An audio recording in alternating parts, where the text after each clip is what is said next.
here to the right. We'll open up the press conference, Austin Moore, the podcast. I felt like the offense really bogged down start to finish. What was some of the thinking with the run game, and there's some thoughts to adjusting it to a little bit more? There was success in the two-man drill. Just evaluate that offense and lack that plan there.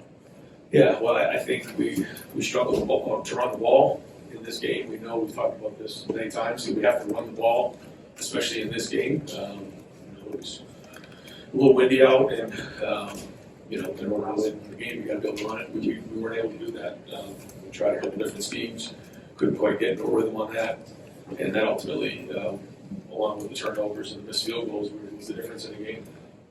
Over to the left, Cameron T. Robinson, the Athletic. Ryan, there's the mentioned this by Jaden. How does that? What did you say to him, and how does that affect maybe your confidence and the team's confidence in him going into the playoff? Yeah, I'm not there right now. Quite honestly, I'm still trying to digest everything that just happened, and got a locker room full of guys who are just devastated. And I thought they played with great emotion. I thought the defense played their tails off, and I thought everybody played hard. Just the overall execution wasn't good enough, especially on offense. And we couldn't control the game with the run game. Just weren't efficient enough, and overall execution wasn't good enough in a game like this. And so that's really what I'm thinking about right now. And the guys in that locker room. Over to the right, Dylan Davis, Delaware Gazette. Ryan, you talk a lot about everything always going back to what you guys do, not about who you're playing, what you guys do. 4 straight years now, what you guys done hasn't been enough in this game. Where do you even go, and how do you pick up the pieces and trying to go forward, in particular with this game? Ryan? Yeah, I'm just fresh off the game right now, and obviously extremely disappointed and angry that we didn't execute well enough. So I'm not there right now. Just fresh off the game, but as you know, this is not easy to accept, and obviously you have to take the ownership, and it's I'm the one ultimately that makes the final decision on things, and I felt like we were in a really good place coming into this game. I felt like we were prepared to play well in this game, and I think you can see maybe some of the stuff that happened in the offensive line and shuffling things around ended up really coming to a head today. Some of those guys, I'll have to look at the film and figure it out. We just couldn't seem to get through to the second level on some runs, and led us some frustration. And again, I thought guys were into it, even all the way to the end. It was a great play by Jack on the goal line, just unbelievable effort right there to give the offense a chance. But go 3 and out, and it was 4th and 1 on our own.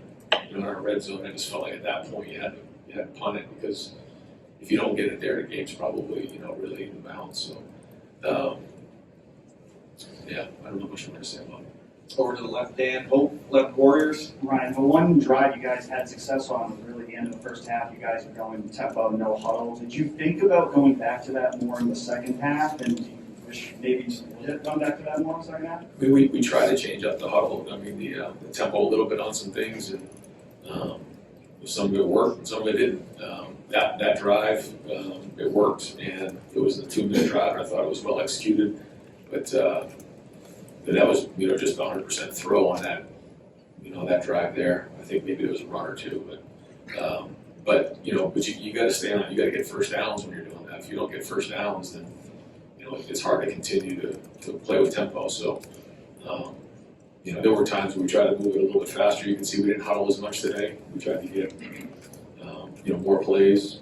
We thought that gave us an opportunity, but ultimately it wasn't enough. Over to the right, Stephen Means, Cleveland.com. Right, you could probably look at all 4 of these games and find legit football reasons for why they went the way they went, plus other obviously outside factors. But at what point does this game become a mental hurdle for your team, and you maybe see that becoming part of the issue?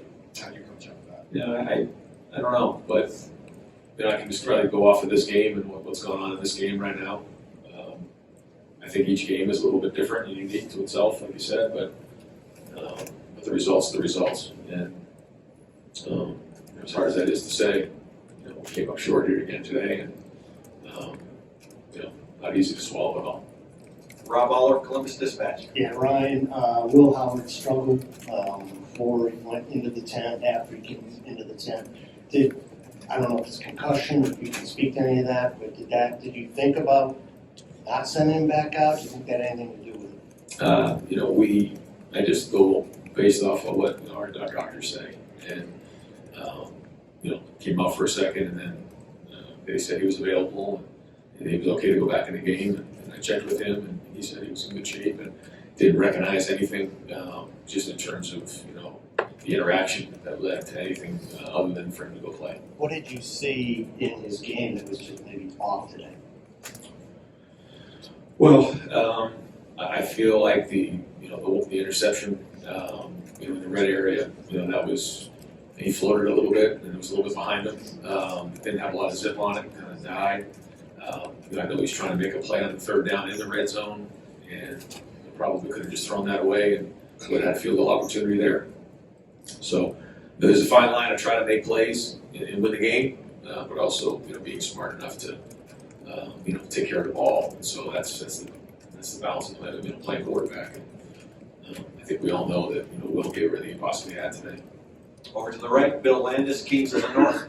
Ryan, what was the miscommunication that caused you guys to have 12 guys on the field coming out of the timeout? Yeah, there was miscommunication in terms of the grouping based on what they had in the game, and they were fast to run off the sideline, and we weren't given a ton of time to be able to match the personnel, and so in that moment, as it was getting loud, there was miscommunication, in terms of what was in the game, and because it was moving so fast, there was a little bit of panic going on.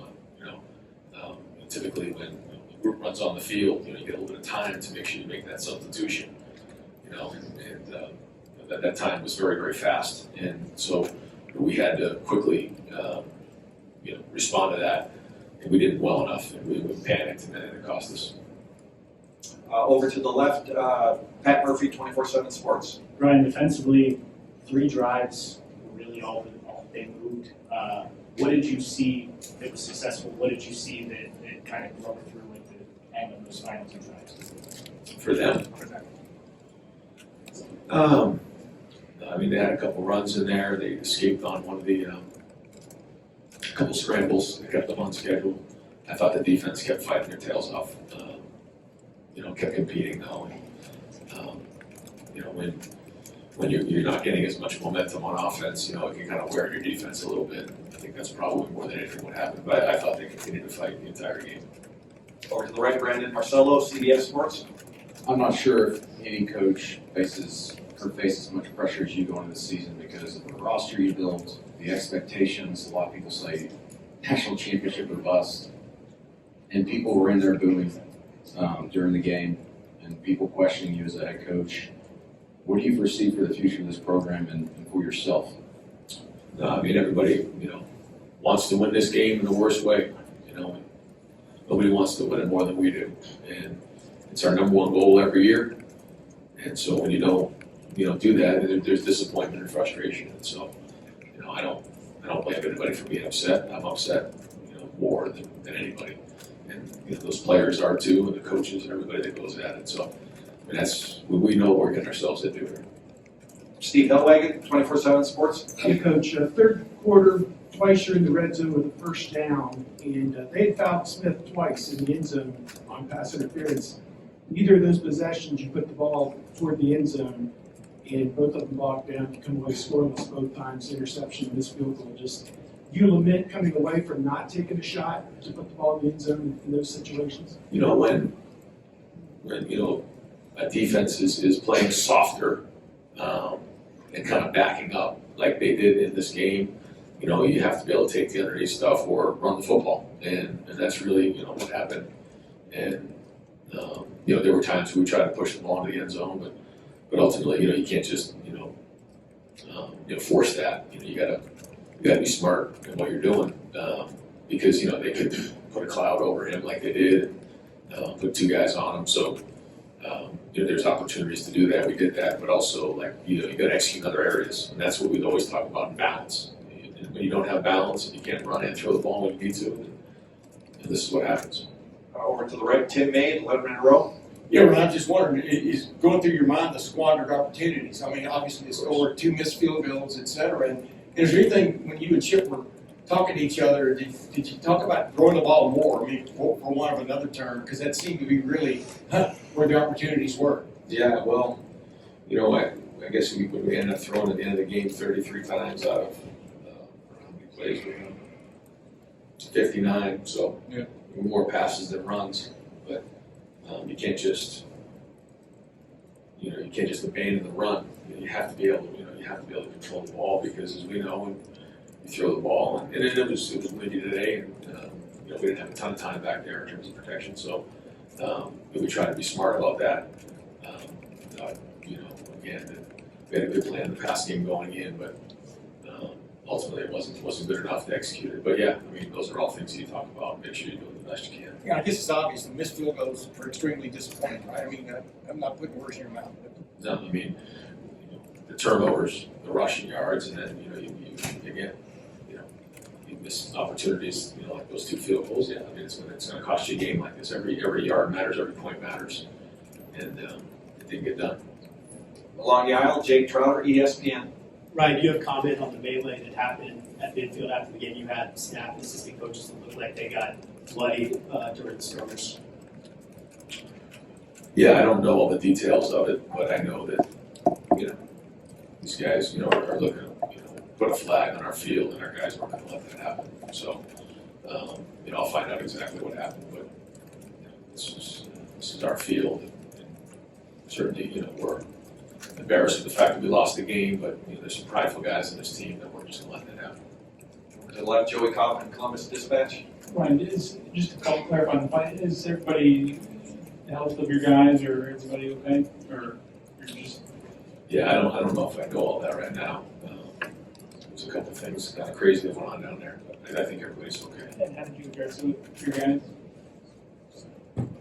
Well, I talked to the team after the game, and again, without knowing all the details, there's prideful guys on our team that aren't just going to sit back and watch that happen. So, Got time for just a couple more. Bill Rabinowitz, Columbus Dispatch. Ryan, obviously the season's not lost, you have the playoff, but this meant so much to your guys. How concerned are you that getting past this and moving on, probably not the Big Ten championship game, you can speak to that disappointment, but regrouping for the playoff?